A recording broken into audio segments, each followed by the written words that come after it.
বন্ধুরা আমার স্পেশাল লুডুস পাক করা, আশা করি সম্পূর্ণ ভিডিওটা দেখবেন। বউ যখন 2টা বাজে আবদার করে, তো আধা ঘন্টার ভিতরে আমি তৈরি করে ফেলেছি সেই স্পেশাল নুডলস। কীভাবে পাক করছি সম্পূর্ণ ভিডিওটা দেখবেন আশা করি। তো এখন দেখেন বাজে কয়টা, 2:24। গাইস সালামু আলাইকুম। দেখেন এখন বাজে কথা, এখন রাত 1:44 বাজে। এখন সে মানে ঘুতাচ্ছে, সে তার নাকি ক্ষুধা লাগছে, তার ক্ষুধা লাগছে। তো আমি কি করব, তো আগে থেকেই আমি যদি ভিডিও করার আগে থেকেই মানে জিনিসটা রসুন বাটা ছিল ফ্রিজে, ওগুলো রেডি করে তারপরে আমি চুলাতে দিয়েছি। তারপর সে বলে কী পাক করবে, কী পাক করবে, যদি আমি তাকে বলি না সারপ্রাইজটা দেওয়ার জন্য, ঠিক আছে, যে বলছে ক্ষুধা লাগছে, তো অল্প টাইমের মধ্যে কী করা যায় মাথায় ছিল, তো চিন্তা করে ফ্রিজে গোস্ত ছিল। তো অনেকে তো অনেকভাবে লুডুস খাইছেন, আমার মতন কে কে পাক করে খাইছেন বা এরকমের একবার হইলেও ট্রাই করবেন। যারা ঝাল পছন্দ করেন, আবার যারা ঝাল না খান তারা মানে এটা না ট্রাই করাটাই বেটার।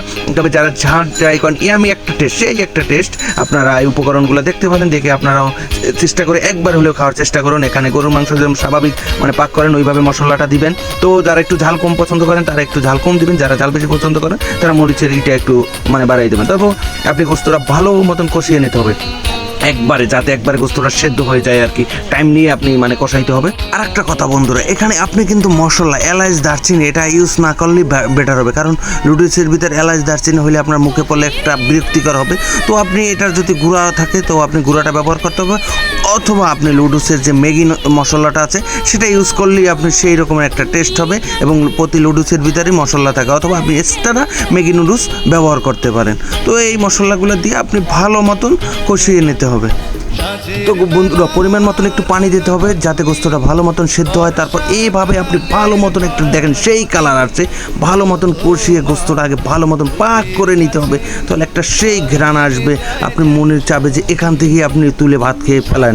গরুর মাংসটা পাক করা শেষ হবার পর দেখেন আপনি মানে বুঝবেন যে এখন পাক হয়েছে, আপনি আবার একটা খেয়ে দেখবেন যে সেদ্ধ হয়েছে কিনা মাংসটা।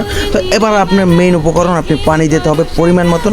আপনি লুডুস যে মানে যে কয় প্যাকেট দেবেন ওই পরিমাণ মতন আপনি পানি দেবেন। তো আমার 2 প্যাকেট লুডুস, আমরা 2 জন মানুষ, তার কারণে 2 প্যাকেট লুডুস ওই পরিমাণে পানি দিচ্ছি। পানি দেওয়ার পরে পানিটা ফোটা পর্যন্ত একটু অপেক্ষা করুন। এই যখন পানিটা ফুটবে মানে পানিটা গরম হবে, তো এখন আপনার মেইন আপনি লুডুসটা ছিঁড়বেন। লুডুসটা সেদ্ধ করবেন না, আপনি লুডুসটা মানে প্যাকেট থেকে ছিঁড়ি ডাইরেক্ট এখানে দিবেন, আর প্যাকেট থেকে ছিঁড়ে ডাইরেক্ট পাতিলে দিবেন আর কি, ভাঙারও কোনো প্রয়োজন নাই। আপনি মানে মানে যে কয় প্যাকেট পাক করেন ওই কয় প্যাকেট একসাথে দিয়ে দেবেন। তো আমার 2 প্যাকেট ছিল, তো আমি এই 2 প্যাকেট দিয়ে মানে একসাথে মানে আপনি দিয়ে ফেলাবেন আর কি। তো দেখেন কত সুন্দর হইতে আছে আর কি। আর আপনি এটা আগে সেদ্ধ করার কোনো প্রয়োজন নয়, আগে সেদ্ধ করার দরকারই নেই। আপনার মানে যে পরিমাণে আপনি একটু মানে ঝোল এটা কোরিয়ানরা যেভাবে পছন্দ করে আর কি, তো আপনি যেভাবে পছন্দ করেন ওই অনুসারে আপনি পানি দেবেন। আর আপনার অবশ্যই প্যাকেট বেশি হলে আরও পানি বেশি দিতে হবে। জাস্ট আমার এই 2 প্যাকেটে কতটুকু প্রয়োজন ওইভাবেই আমি দিচ্ছি। আর বন্ধুরা এটা কিন্তু সম্পূর্ণ আমার অভিজ্ঞতা থেকে, আমি কিন্তু কারোর কাছ থেকে দেখি নাই, টিপস নেই। তো আমি দেখছি এমনি ইউটিউবে যে কোরিয়ানরা মানে এইভাবে একটু ঝোল খায়, তো কীভাবে পাক করে সেটা আমি দেখিনি।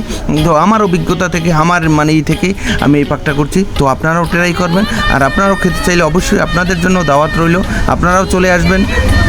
তো বন্ধুরা দেখেন লুডুসটা সেদ্ধ হয়ে গেছে আর পানিটাও কমে গেছে। তো আবার আমি একটু পানি অ্যাড করলাম, কারণ আমি একটু ঝাল মানে একটু মানে ঝোল খাবো আর কি, তো নাইলে আবার ঝালটা বেশি লাগবে। তো আমি আবার একটু পানি অ্যাড করে নিচ্ছি। আপনারাও চাইলে আপনারা যেভাবে মানে দরকার আপনারাও পানি ওই পরিমাণ দেবেন। তো আমিও আবার পানি দিলাম, পানি দিয়ে আবার ঢাকনাটা দিলাম। এখন দেখেন সেই একটা না বন্ধুরা, আপনারা তো সেই টেস্ট আপনারা যদি খাইতেন তাহলে বুঝতেন যে এটা কত টেস্ট। অবশ্যই আপনারা ট্রাই করবেন আর আপনারা ট্রাই করে দাওয়াত দেবেন অবশ্যই আপনারা কিভাবে পাকাইছেন। তো আপনারা নিজেরা খেয়ে দেখবেন, আশা করি অবশ্যই মেহমান আসলে মেহমানদেরও মানে অনেক মজা লাগবে। আর একবার হইলেও এইভাবে একটা মানে পাক করে খাওয়ার চেষ্টা করেন। তো আপনারা যদি পাক করতে না পারেন, যদি কেউ খাওয়ার ইচ্ছা থাকে অবশ্যই চলে আসবেন। তো আপনাদের দাওয়াত রইল, আর একটু অবশ্যই আমাদের ভিডিওটা সাপোর্ট করবেন। আর যদি ভিডিওটা একটু হলেও ভালো লাগে অবশ্যই লাইক কমেন্ট শেয়ার করবেন, এবং আমাদের SDS মাল্টিমিডিয়া ফেসবুক পেজ এবং ইউটিউব চ্যানেল আপনারা সাপোর্ট দিয়ে পাশে থাকবেন। আল্লাহ হাফেজ।